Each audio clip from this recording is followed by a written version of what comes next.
Ok, donc on est rendu à la deuxième partie du vidéo qui est « Je réponds à vos questions ».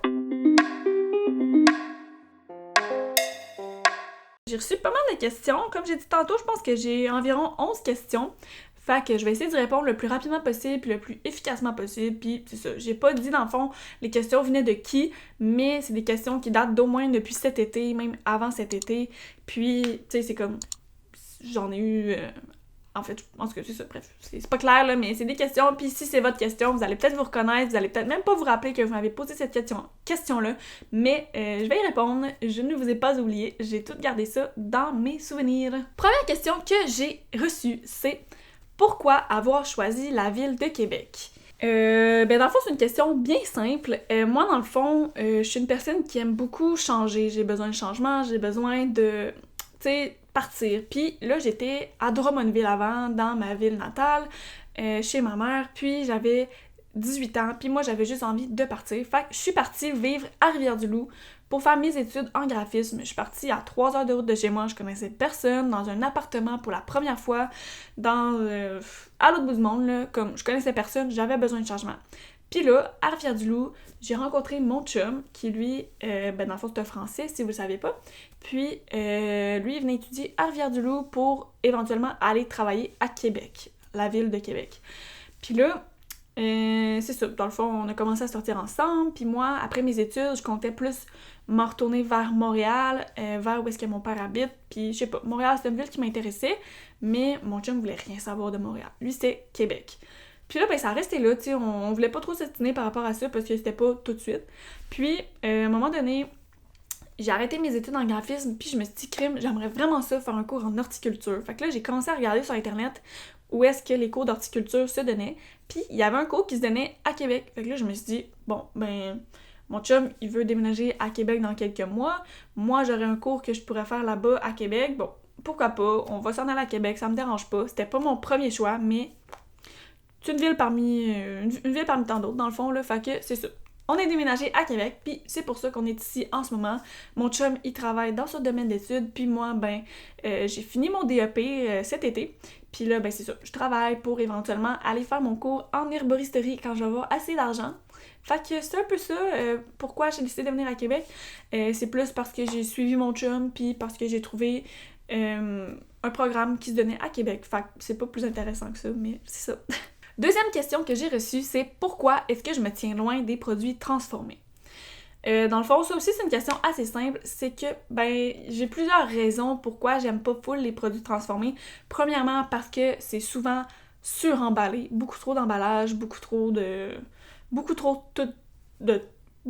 tout, beaucoup trop d'argent de conservation, beaucoup trop de sel, beaucoup trop de transformation, justement. Là, c'est un produit qui est transformé, donc ça demande beaucoup de manutention, puis c'est vraiment processed food, puis comme, on dirait que j'aime pas vraiment ça, encourager ça, la bouffe déjà tout faite. J'aime 100 fois mieux faire des trucs moi-même, avec des produits bio, le plus possible locaux, que je mets le nombre de sel que je veux, le nombre de sucre que je veux, le nombre d'huile que je veux, fait que comme ça, je peux vraiment mieux gager mon alimentation. Je fais quand même assez attention à ce que je mange, c'est sûr que je suis pas parfaite, mais c'est ça. Les produits transformés, c'est vraiment à l'occasion, puis très rarement, parce que, ben, c'est ça, j'aime pas ça, tout simplement. Troisième question, c'est as-tu un chum? Si oui, a-t-il respecté ton choix d'être végane et plus écolo? Donc, comme j'ai répondu à la deuxième question, oui, j'ai un chum, ça fait bientôt 3 ans qu'on est ensemble, puis mon chum, dans le fond, est vraiment une personne super ouverte d'esprit pour tout ce qui est n'importe quel sujet dans la vie. Fait que moi, quand on s'est rencontrés, j'étais déjà végane, lui n'était pas végane, puis il m'a vraiment pas jugé, ça a super bien été, tu sais, c'est sûr que on a peut-être sorti ensemble 2 mois avant qu'il devienne végane. J'ai répondu à la 4e question. Oui, mon chum est végane. Mais ouais, c'est ça. Dans le fond, on est sortis 2 mois ensemble, puis il est devenu végane. Puis à un moment donné, ben, je me suis dit, crème, j'aimerais ça devenir plus écolo. Puis tu sais, au début, lui, ça le dérangeait pas, là. Tu sais, c'était comme, OK, fais ce que t'as à faire, c'est correct. Puis tu sais, il embarquait là-dedans totalement, mais je prenais la charge de tout ça. Donc, tout ce qu'on achetait en vrac, c'était moi qui payais. Si on achetait des sacs à vrac, si on achetait des trucs zéro déchet, c'est moi qui les achetais parce que c'était ma décision. Mais plus en plus qu'on était dans ce mouvement-là, ben plus en plus que lui, ça l'intéressait, puis maintenant, il est full passionné de ça, puis il est à fond pratiquement autant que moi, puis pour vrai, ça a super bien été, il m'a jamais jugé, il m'a jamais empêché de faire ce que je voulais faire, puis il m'a toujours respecté dans mes choix, puis je trouve ça vraiment cool d'avoir un chum comme ça, parce que je sais que vous êtes pas tous chanceuse comme ça d'avoir quelqu'un dans votre vie qui respecte tous vos choix par rapport à l'écologie, puis la charge mentale, souvent, c'est la femme qui endosse tout ça, puis pour vrai, je trouve ça vraiment plate, mais nous ici, ça a super bien été, puis ben, c'est ça. Fait que la 4e question, c'était est-ce que mon chum est vegan? Oui, il est vegan, ça fait 2 ans et demi environ, presque 3 ans, ouais, pratiquement 3 ans qu'il est vegan, parce que souvent, ça arrive, genre, à chaque fois que je filme une vidéo. Mais ouais, c'est ça, dans le fond, quand on s'est rencontrés, il était pas vegan, il était pas végétarien, rien de ça. Mais tu sais, il faisait quand même attention à ce qu'il mangeait. Puis, il est devenu vegan 2 mois après moi. Parce que dans le fond, on sortait ensemble, puis, tu sais, il s'intéressait à mon alimentation, mais lui, de son côté, quand il était chez lui, ben, il mangeait la nourriture qu'il avait. Puis, à un moment donné, on avait la semaine de relâche au cégep. Puis là, on s'en allait passer une semaine à Montréal chez mon père. Puis là, il m'a dit... Là, on s'en va en vacances pendant une semaine chez ton père, tu sais, pour faciliter les choses, je vais manger pareil comme toi toute la semaine. Puis, il a été vegan pendant toute la semaine, ça a super bien été, puis depuis ce temps-là, il a jamais arrêté. Fait que, ça va que c'est pas si compliqué que ça, hein? Il a fait ça du jour au lendemain, ça a super bien été, puis c'est ça. Fait que oui, mon chum est vegan, c'est tellement plus facile, pour vrai, qu'en cuisine, quand on va au resto, pour tout, dans le fond, pour tout, c'est vraiment, vraiment plus simple. On est rendu à la 5e question. La personne me demande mon plaisir coupable. Donc, mon plaisir coupable... vite de même, je saurais pas dire, là, dans le fond, je dirais les chips. Parce que les chips, c'est un produit transformé qui est emballé, qui est salé et qui est pas très bon pour la santé. Fait que c'est mon plaisir coupable côté alimentaire. 6e question, mon plat préféré. Mon plat préféré... ben dans le fond, là, juste vous dire, toutes ces questions-là, là, j'ai vraiment pas réfléchi avant à quoi j'allais répondre. J'ai juste écrit sur un papier, puis là, live, j'y réponds. Fait que ça se peut que ce soit vraiment flou ou genre vraiment pas clair, mais je vais essayer de faire ça le plus clair possible. Fait que pour ce qui est de mon plat préféré, pour vrai, c'est vraiment difficile à dire parce que depuis que je suis végane, j'essaie tellement tout plein d'affaires, j'aime tellement plein de choses, j'aime tellement ça manger que je pourrais pas dire un plat que je préfère parmi les autres. Pour vrai, c'est tellement compliqué. J'aime tellement tout ce que je fais que c'est vraiment difficile de dire un plat. Mais si jamais vous avez besoin d'inspiration côté alimentation végane, allez me suivre sur Instagram. Je mets tout le temps plein de photos de la bouffe que je fais puis des recettes que j'essaie. Fait que si ça vous intéresse, allez voir ça. Ça va être super inspirant pour vous, puis vous allez avoir plein d'idées de recettes pour vos futurs repas véganes. Fait que là, j'ai une question, c'est ma pire honte. Mais pour vrai, là, genre, je saurais vraiment pas quoi dire, quoique. Mais c'est parce que je suis pas une personne qui a nécessairement honte facilement, là. Genre, je suis vraiment capable de rire de moi tout le temps. Mais si je peux vous raconter quelque chose de quand même drôle, c'était pas ma pire honte, mais c'est quand même honteux, puis c'est drôle. Fait que je vais vous la raconter, je vais essayer de vous la raconter du mieux que je peux, là. Mais c'était un party quand j'avais 16-17 ans. J'étais chez une de mes amies, on était une couple de filles, une couple de gars, puis on faisait un feu à l'extérieur, puis là, tu sais, on buvait de l'alcool, hein, puis tu sais, si vous avez en bas de 18 ans, faites pas ça, hein, on boit pas d'alcool. Mais c'est ça, on fait de l'alcool, puis j'ai toujours été une personne assez raisonnable, tu sais, je connais mes limites, j'ai jamais été saoule dans l'excès, j'ai jamais vomi, rien, c'est jamais rien passé d'horreur, mais cette fois-là, c'était vraiment drôle parce que j'étais ultra crampée, genre j'avais du plaisir, je riais, puis à un moment donné, je me suis dit, crime, j'ai envie d'aller aux toilettes, fait que je vais aller aux toilettes.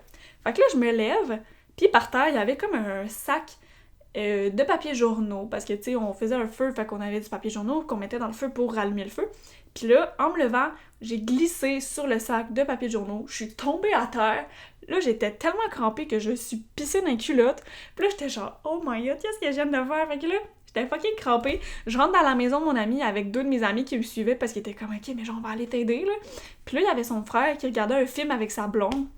Puis moi, trop pas dérangeante, tu sais, je passe devant la télé, je suis crampée, je trouve ça drôle, si je tombe à terre, j'arrive, je descends les escaliers, je tombe dans les escaliers, pour vrai, là, j'étais finie, là, je sais pas qu'est-ce qui s'est passé, mais c'était n'importe quoi. Pour au final, ben c'est ça, changer de pantalon avec une de mes amies, puis retourner au feu comme si de rien n'était, alors que je m'étais pissée dans les culottes. Super! Fait que ça pourrait être ça ma pire honte, mais pour vrai, j'en ris, je trouve ça tellement drôle et hilarant de repenser à ça, là, mais c'est ça. 8e question.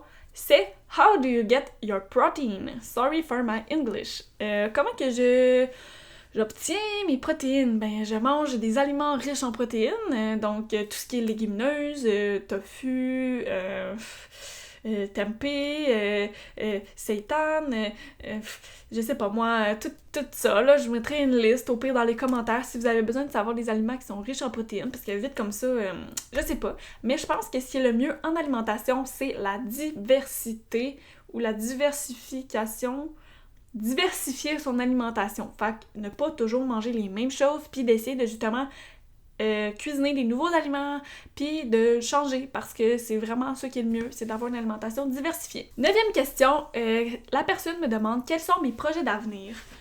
Pour mes projets d'avenir, comme j'ai dit, ça serait de faire mon cours en herboristerie, puis d'essayer de le terminer le plus rapidement possible. C'est un cours qui se donne en 3 ans si tout va bien, mais c'est ça, j'aimerais essayer de le faire en 3 ans, puis éventuellement créer mon entreprise. J'aimerais ça aussi déménager dans une maison, peut-être me faire construire une maison écologique. Je sais que ça demande beaucoup d'argent, mais ce serait vraiment quelque chose que j'aimerais avoir.